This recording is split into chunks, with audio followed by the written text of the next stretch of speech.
হরিপুর গ্রামে বাস করত কানাই আর তার বউ তিশা। কানাই আর তিশার বাজারে একটা ছোট লুচির দোকান ছিল। সারাদিন তিশা লুচি বানিয়ে দিত আর কানাই তা বিক্রি করত। এই খাইয়া যান গরম গরম লুচি, আর তার সাথে পাচ্ছেন আলুর দম।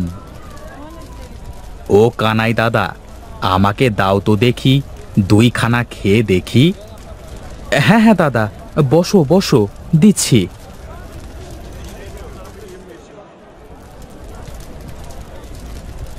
এই নাও দাদা তোমার লুচি।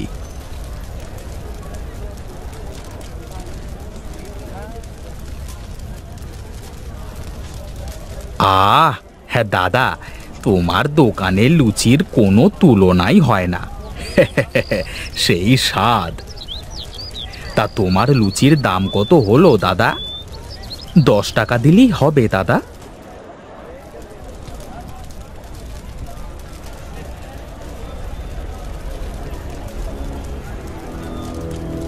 বাবা বাবা বাহ, খুব ভালোই তো আছিস দেখছি। বলি, আমার ধারের টাকাটা কে শোধ করবে শুনি? আগে মোড়ল মশাই যে, তা বসেন বসেন। না, আমি আজ বসতে আসিনি। শোন কানাই, আজ হয় তুই আমার টাকা পরিশোধ করবি, না হয় এই দোকান আজ থেকে আমার। এমন অবিচার করবেন না আমাদের সাথে, আমরা তো পথে বসে যাব মোড়ল মশাই। দয়া করেন আমাদেরকে, একটু দয়া করেন। টাকাটা নেওয়ার সময় মনে ছিল না? আর না, এই তোরা ওদের সব কিছু ফেলে দে। আর হ্যাঁ শোন, সবাইকে বলে দিবি আজ থেকে এই লুচির দোকান আমার।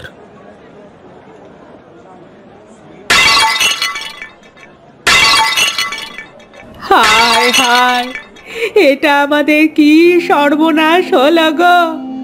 আমরা এখন কি করব? বউ, চলো আমরা বাড়িতে যাই। ওপরওয়ালা ঠিক একটা ব্যবস্থা করবে।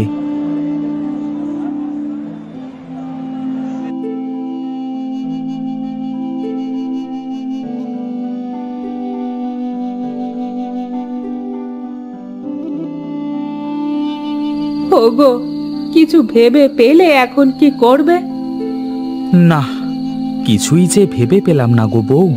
কি দিয়ে কি করব, আমার যে খুব চিন্তা হচ্ছে। বলি চলো আমরা আবার লুচির দোকান দিই। লুচির দোকান কোথায় দেব?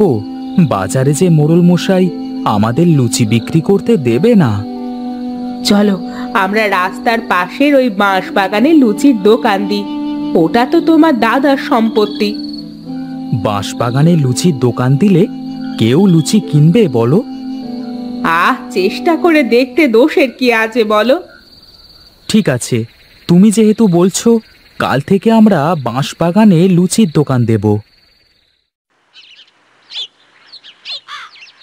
পরের দিন কানাই আর তিশা বাঁশবাগানে লুচির দোকান দেয়। ওগো, লোকজন আসবে তো আমাদের দোকানে? দেখাই যাক না, ওপরওয়ালা কপালে আমাদের কি রেখেছেন। ওই তো লোক যাচ্ছে, ওনাকে ডাক দাও। হ্যাঁ হ্যাঁ, দিচ্ছি দিচ্ছি। ও বিমল দাদা, ও দাদা, আমার লুচি খেয়ে যান। কি রে কানাই, তোরা এখানে দোকান দিয়েছিস? হ্যাঁ দাদা, কি আর করব, বাজার থেকে তো মোড়ল মশাই আমাদেরকে তাড়িয়ে দিল। মোড়ল তোকে বাজার থেকে তাড়িয়ে দিয়ে নিজে তো শহর থেকে বাবুর্চি নিয়ে এসেছে। শহরের বাবুর্চির যে কি টেস্ট, আহা কি স্বাদ! বলছো কি দাদা? হ্যাঁ রে, আমি ঠিকই বলছি। শহরের বাবুর্চি থাকতে তোদের এই বাঁশবাগানের লুচির দোকানে কে আসবে? হ্যাঁ, আমি চলি রে।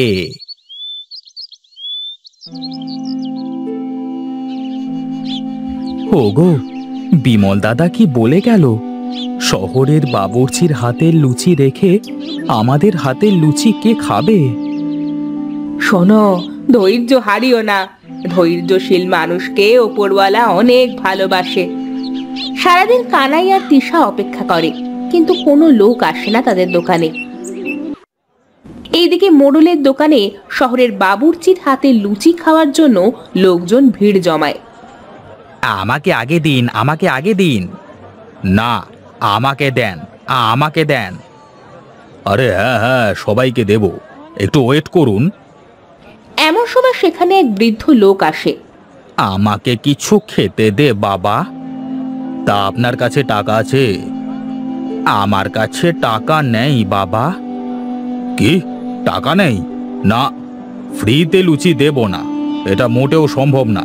দূর হন, দূর হন বলছি। বৃদ্ধ সেখান থেকে চলে যায়।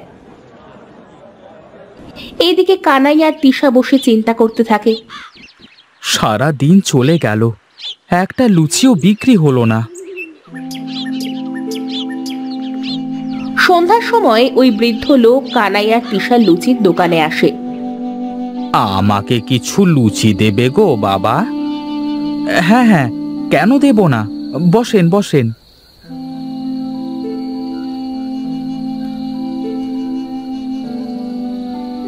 আমার কাছে টাকা নেই বাবা।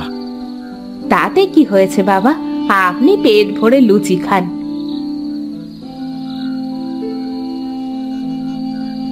আহ, তোদের লুচিগুলো তো অনেক সুস্বাদু। সুস্বাদু হলেই আর কি আসে যায়, ওই শহরের বাবুর্চির হাতের লুচি রেখে আমাদের এই বাঁশবাগানের লুচির দোকানে কে লুচি খেতে আসবে? ও বুঝেছি, শোন, এই নে, এটা কালকে লুচি বানাবার সময় লুচির মধ্যে দিয়ে দিস। দেখবি তোদের দোকানেও অনেক লোক আসছে। ওই অহংকার মোড়লের দোকান বন্ধ হয়ে যাবে। এই বলে বৃদ্ধ একটা ওষুধের শিশি দিয়ে সেখান থেকে চলে যায়। ওগো, তাহলে এখন চলো আমরা বাড়িতে যাই। কাল বৃদ্ধ বাবার কথা মতো এই ওষুধটা মিশিয়ে দেখি ওপরওয়ালা আমাদের কপালে কি রেখেছে। পরের দিন তিশা লুচির মধ্যে ওষুধটা মিশিয়ে দেয়, আর লুচির মধ্যে থেকে একটা সুন্দর সুগন্ধ বের হতে শুরু করে। ওগো, তুমি এ কি মেশালে? এত দারুণ সুগন্ধ বের হচ্ছে। তাই তো দেখছি। ওগো দেখো দেখো, আমাদের দোকানের দিকে কত লোক আসছে। হ্যাঁ গো হ্যাঁ, তাই তো দেখছি। এই কানাই, হ্যাঁ কানাই, হ্যাঁ তোদের দোকানের লুচি কতদিন হলো খাইনি, দে তো কয়েকটা লুচি। হ্যাঁ হ্যাঁ, আমাকেও দিস তো কানাই। হ্যাঁ হ্যাঁ, দিচ্ছি দিচ্ছি, বসেন বসেন আপনারা।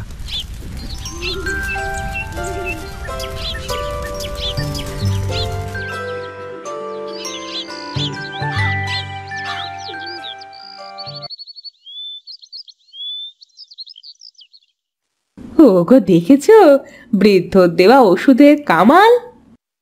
হ্যাঁ গো, তাই তো দেখছি। এইদিকে মোড়লের লুচির দোকানে কোনো লোকজন থাকে না।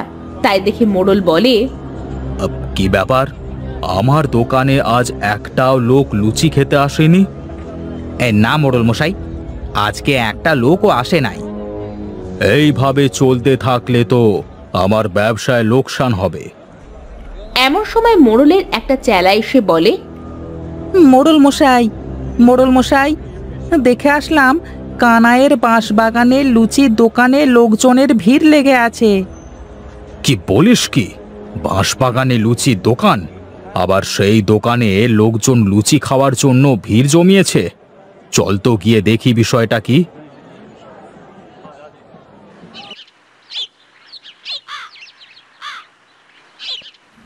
কি, তোরা সকলে আমার লুচির দোকান রেখে এই দোকানে লুচি খাচ্ছিস কেন?